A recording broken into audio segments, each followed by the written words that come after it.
Қайырлы күн баршаларыңызға. Сіздерге бүгін бешбармақтың қамырын қалай дұрыс жасалу жолын көрсетемін. Видеоны соңына дейін қараңыздар. Ең алдымен ұнымызға жұмыртқа қосамыз. Кейін қайнап жатқан сорпамызды сүзіп, ыстықтай ұнымызға аз-аздан құйып қамыр илейміз.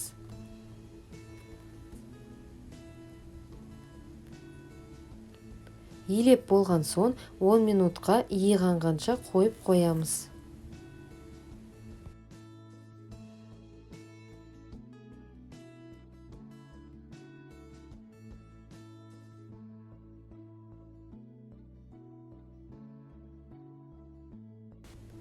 Уақыт өткен соң тағы бір басып 20-30 минутқа қойып қоюға болады. Сонда қамырларыңыз әдемі болып бір келкі болады.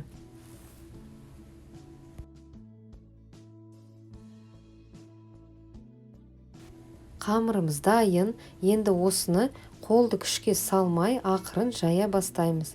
Қамыр тез жайылады, себебі ыстық сорпаға ұнымыз езілгендей болады. Бірақ қамырды қатты жұп-жұқа қылып жаймаңыздар. Мысалы, астынан дастарханыңыздың суреті көріне бастағанша жаю жеткілікті.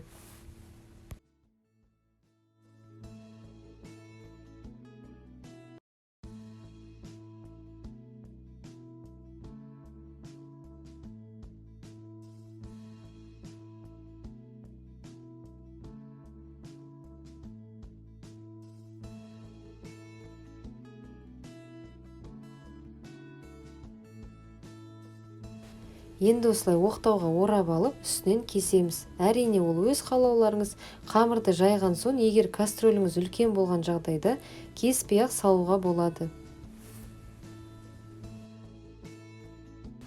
Міне бешбармаққа қамырымыз дайын. Тез жасалады, әрі піскеннен кейін бір-біріне жабыспай езілмейді. Өз формасын жақсы ұстап тұрады. Астарыңыз дәмді болсын.